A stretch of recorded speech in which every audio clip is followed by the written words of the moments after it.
দিদি বলছি, আজকে হুমায়ুন কবির বাবরি মসজিদ শিলান্যাস করলেন এবং প্রায় 40,000-এর ওপর মানুষ সেখানে পৌঁছেছেন। প্রশাসনের দিক থেকে প্রশাসন কিন্তু কোনো কিছু করেননি। মমতা ব্যানার্জি অনেক কিছুই বলেছিলেন এবং কোর্টও কিন্তু এই ব্যাপারে হস্তক্ষেপ করেনি। আপনাদের স্ট্যান্ড পয়েন্টে কি, এটা কি ঠিক করলো? সবার আগে পশ্চিমবঙ্গে মন্দির মসজিদ করার অধিকার সবার আছে, কিন্তু আমাদের অসুবিধা হচ্ছে নামটাতে। বাবরি মসজিদ কেন?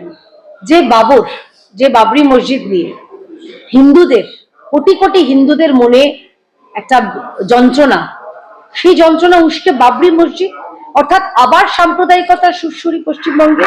এবং আপনি যে প্রশ্নটা করলেন, খুব ভালো একটা কথা বললেন, কিছুই করেনি, ঠিক বলেছেন। মমতা ব্যানার্জি চাইলেই পুলিশকে দিয়ে আটকাতে পারতেন, আটকালেন না। ওই হুমায়ুন কবিরকে সাসপেন্ড করার নাটক দেখিয়ে উনি আসলে ওনার যে মুসলমান ভোট, যারা এতদিনে বুঝতে হয়তো পেরেছেন যে মমতা ব্যানার্জি তাদের শুধুমাত্র ভোটার হিসেবে ব্যবহার করে, তেজপাতার মতন ভোটের আগে ফেলে দেন, ভোট হয়ে গেলে তাদের ফেলে দেন, ভোট এবং নোট, এইটা তারা বুঝতে পেরেছিলেন। কিন্তু তাদেরকে একত্রিত করার জন্য আবার ধর্মীয় সুরসুরি হুমায়ুন কবির মারফত, এবং জনতার সামনে বলছেন কি আমি সাসপেন্ড করলাম। এরকম সাসপেন্ডের গল্প আমরা প্রচুর দেখেছি তৃণমূলে। সে আমাদের এই যে জগ ছুঁড়ে মেরেছিল ভাঙড়ের সেই নেতা থেকে শুরু করে হুমায়ুন কবির আগেও হয়েছিল, এগুলো হবে।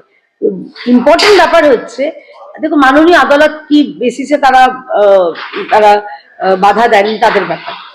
মমতা বন্দ্যোপাধ্যায় আটকালেন না কেন? আজকে সেখানে বলা হচ্ছে যে যারা বাধা দেবে তাদের মাথা কেটে আমরা ফুটবল খেলবো। আপনি ধর্মীয় সুরসুরিটা বুঝতে পারছেন কিভাবে মারাত্মক ইসলামাইজেশন হচ্ছে পশ্চিমবঙ্গে, এবং সেটা হচ্ছে মমতা বন্দ্যোপাধ্যায়ের প্রত্যক্ষ বা পরোক্ষ মদত। বলছি, কিছু আইনজীবী আছেন আরএসএস এর, তারাও কিন্তু হুমায়ুন কবিরকে শেষ পর্যন্ত সমর্থন করছে। কেউ করেননি। আপনি একদম ভুলভাল তথ্য নিয়ে বলছেন। আলী আফজাল চাঁদ কলকাতা হাইকোর্টের, আলী আফজাল চাঁদ আরএসএস এর কি আমি জানা নেই? তিনি ব্যক্তিগতভাবে সমর্থন করতেই পারেন। আমরা তো সমর্থন নয়, আমরা বলছি আমাদের নামটায় আপত্তি আছে। বাবরি মসজিদ কেন? বাবর, হুমায়ুন, যারা আমাদের রাজ্যে বা দেশের সেই সময়কার যারা লুটতরাজ করতে এসেছিল, তাদের ভালো লেগে গেছে ভারতবর্ষের জল, বায়ু, মাটি সবকিছু তাদের জন্য কাজ দিয়েছিল।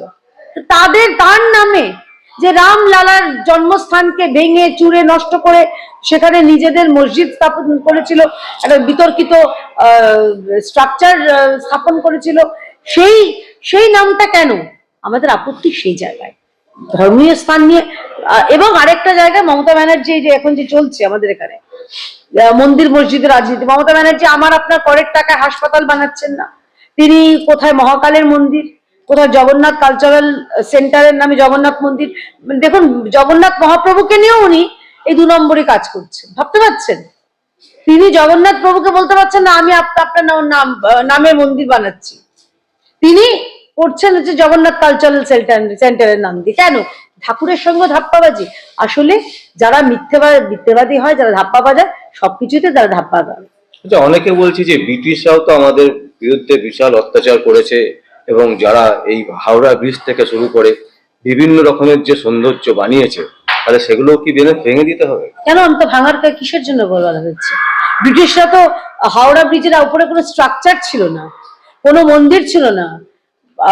ভারতের যিনি আমাদের প্রাণ পুরুষ ভগবান শ্রী রামচন্দ্র, তার জন্মস্থানকে ইচ্ছাকৃতভাবে ভেঙে। আমি আপনাকে আরেকটা উদাহরণ দিচ্ছি, কাশী।